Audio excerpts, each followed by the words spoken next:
السلام علیکم ناظرین اکرام، آپ دیکھ رہے ہیں ایان میسج۔ کیا انسان کے لیے امورٹیلٹی یعنی ہمیشہ کی زندگی کا تصور کسی طرح سے ممکن ہے؟ دوستو، ہمیشہ سے زندہ رہنے کا خواب انسان ہزاروں سالوں سے اپنی آنکھوں میں دیکھتا آیا ہے، اور ایسا سوچنا قدرتی امر ہے کیونکہ انسان ہمیشہ سے زندہ رہنا چاہتا ہے، اس کائنات کے رازوں کے بارے میں جاننا چاہتا ہے، جس کا ثبوت وہ آب حیات جیسے کہانیوں کے اندر اپنی اس خواہش کا اظہار کرتا چلا آ رہا ہے۔ آج اس ویڈیو میں ہم یہی جاننے کی کوشش کریں گے کہ کیا انسان ہمیشہ کی زندگی یعنی کہ امورٹیلٹی کو کسی طرح سے حاصل کر سکتا ہے، پھر چاہے وہ ایڈوانس ٹیکنالوجی کی صورت میں ہو یا پھر آب حیات جیسے کسی پانی کی صورت میں۔ دوستو، ہیومن لائف ایکسپیکٹنسی یعنی کہ انسان کی پیدائش سے لے کر اس کی موت تک کے مرحلے کے اندازہ لگانے کے لیے ہمیں سب سے پہلے یہ سمجھنا ہوگا کہ انسانی جسم آخر بوڑھا ہوتا ہی کیوں ہے، جس کا جواب میڈیکل سائنس یہ دیتی ہے کہ ہر انسان کے جسم کے جینز میں موجود کروموسومز اس کی جسم کی بڑھوتری کے ذمہ دار ہوتے ہیں،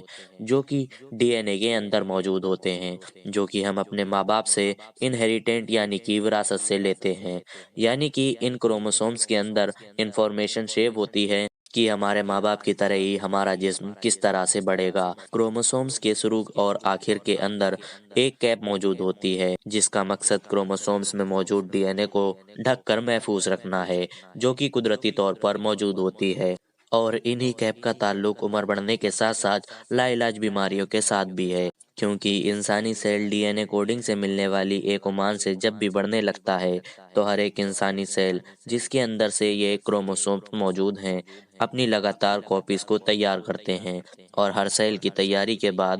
اسے کٹ کر کے اس کے گرد ٹیلومیرز کے کیپ اس کے کناروں پر بنتی ہیں۔ عمر بڑھنے کے ساتھ ساتھ یہ ٹیلومیرز چھوٹے ہوتے جاتے ہیں، یہاں تک کہ بالکل ختم ہو جاتے ہیں یا بچتے ہی نہیں ہیں، لہٰذا اب انسانی سیل مزید تقسیم ہونا بند ہو جاتے ہیں۔ اس کے نتیجے میں ہماری جلد خود کو ریفل یا ریسٹور کرنا بند کر دیتی ہے، سو ہمارے چہرے پر جھریاں نمودار ہوتی ہیں، ہڈیاں کمزور ہونا شروع ہو جاتی ہیں، تمام جسمانی نظام ایک ناکارہ مشین کی طرح آہستہ آہستہ سے کمزور ہونے لگتا ہے۔ سو اس سے ہمیں ایک بات تو سمجھ آئی کہ اگر ہمیں ایجنگ فیکٹر کو روکنا ہے تو سب سے پہلے ان ٹیلومیرز کو ایجنگ یا پھر بڑھنے سے روکنا ہوگا۔ برطانیہ کی یونیورسٹی آف برنگٹن کے پروفیسر کا کہنا ہے کہ انہوں نے چوہے، مکھی اور دوسرے جانوروں پر تجربات کر کے ان کے جینز کے اندر موجود ٹیلومیرز کو ریکور کرنے کے قابل ہو چکے ہیں، جس سے تجربات کے دوران ان کی عمر کئی گنا بڑھ گئی، لیکن وہ یہ تجربات انسانوں پر نہیں کر سکتے کیونکہ انسانوں کے کروموسومز اور ڈی این اے کا اسٹرکچر جانوروں سے بالکل مختلف ہے، اور دوسری سب سے الگ وجہ یہ ہے کہ انسانی عمر بڑھنے کا تعلق ٹیلومیرز کے علاوہ بھی کئی ہزار دوسرے فیکٹر سے بھی ہے۔ سو اس لیے اگر ہم ایک فیکٹر کو کور بھی کر لیں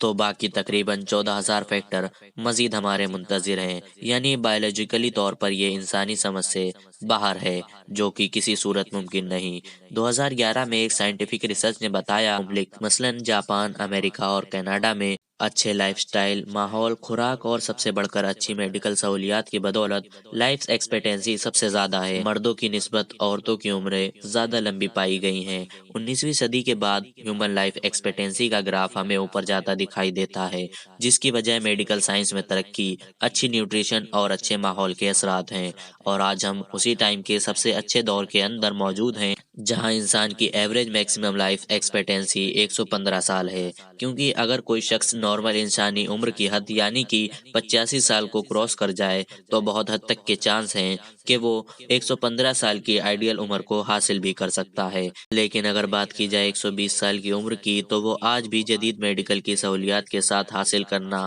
آج بھی ممکن نہیں ہے، کیونکہ 19ویں صدی تک انسان اپنا جسم برداشت یعنی میکسیمم آؤٹ پٹ یعنی 120 سال کو پہلے ہی دیکھ چکا ہے، جو کہ وقت گزرنے کے ساتھ ساتھ مسلسل کم ہوتی جا رہی ہے۔ آج سے ہزاروں سال پہلے لوگوں کی عمر سینکڑوں نہیں ہزاروں سال تک بھی ہوا کرتی تھی، جیسا کہ اسلامی روایتوں سے ہمیں پتہ چلتا ہے کہ حضرت آدم علیہ السلام جو کہ تمام انسانوں کے باپ ہیں، ان کی عمر 1000 سال تھی، اور پھر حضرت نوح علیہ السلام کی عمر 950 سال، اور یوں بدتریز آنے والے پیغمبروں کی عمریں مسلسل کم ہوتی گئیں، اور آج امت محمدیہ کی عمر آج کے دور میں وہی ہے جو کہ آخری نبی حضرت محمد صلی اللہ علیہ وآلہ وسلم کی آپ کے وصال کے وقت تھی، یعنی کہ 63 سال۔ میڈیکل سائنس جو کہ ڈی این اے کوڈنگ کو اب تک نہیں سمجھ پائی، اس لیے سائنس آج کے دور کے اندر ڈی این اے کو موڈیفائی یا اس کے اندر کسی بھی پرکار کی تبدیلی کرنے کے قابل نہیں ہے۔ لہٰذا ہمیں امورٹیلٹی یعنی ہمیشہ کی زندگی کو حاصل کرنے کے لیے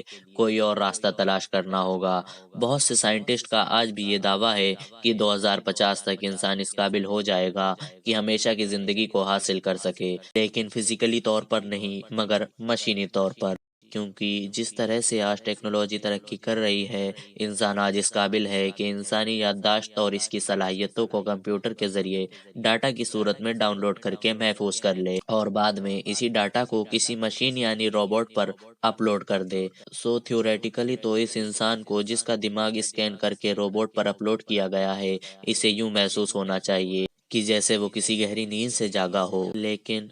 کیا واقعی یہ ریئلٹی میں پاسبل بھی ہے؟ اس بات کو ثابت کرنے کے لیے بہت ہی دلچسپ تجربہ کیا گیا۔ اس کے لیے امریکہ کے ایلن انسٹیٹیوٹ کے ایک سائنٹسٹ نے ایک چوہے کے دماغ کو اسکین کر کمپیوٹر پر ڈاؤن لوڈ کر لیا۔ اس مقصد کے لیے انہیں اس چوہے کے دماغ کو 25,000 مختلف حصوں کے اندر بانٹنا پڑا اور اس کا ہر ایک حصہ 40 نینو میٹر سے بھی چھوٹا تھا، یعنی کہ ریت کے ایک ذرے سے بھی چھوٹا۔ تو اگر انسانی دماغ سے اسے کمپیئر کیا جائے تو اس کا سائز اور نیورونز کا اسٹرکچر اتنا بڑا ہے کہ اسے اسکین کرنے میں صدیاں لگ جائیں گی، اور نہ ہی آج کی لیٹسٹ ٹیکنالوجی بھی اس قابل ہے کہ ایسا کر پائے۔ لیکن مان لیا جائے اگر ایسا ممکن ہو بھی جائے تو آپ کے جذبات اور روح کا کیا ہوگا؟ کیا وہ بھی آپ کے دماغ کے ڈاٹا کے ساتھ ڈاؤن لوڈ ہوں گے؟ یعنی کہ ہمیں پتہ چلا کہ یہ سرفرے سائنٹسٹ کی خام خیالی کے سوا کچھ بھی نہیں۔ انسانی دماغ آج بھی سائنس کے لیے ایک پہیلی ہے کہ وہ دراصل کام کیسے کرتا ہے، انسانی جسم کے کون سے ایسے فیکٹر ہیں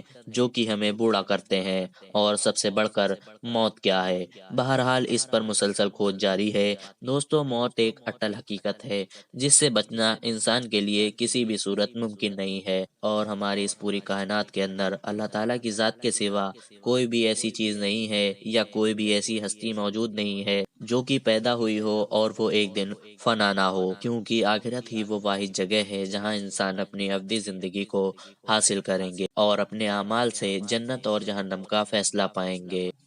امورٹل ہونا انسان کی خواہش تو ہو سکتی ہے، مگر حقیقت میں ایسا بالکل بھی کسی بھی صورت ممکن نہیں ہے، نہ آج اور نہ ہی آنے والے کسی بھی ٹائم کے اندر، کیونکہ ہر ایک زندہ چیز کو ایک دن موت کا ذائقہ چکھنا ہے۔ اس خواہشی زندگی کی بجائے ہمیشہ کی زندگی کی فکر کریں تاکہ کل کو اپنے رب کے حضور شرمندہ نہ ہونا پڑے۔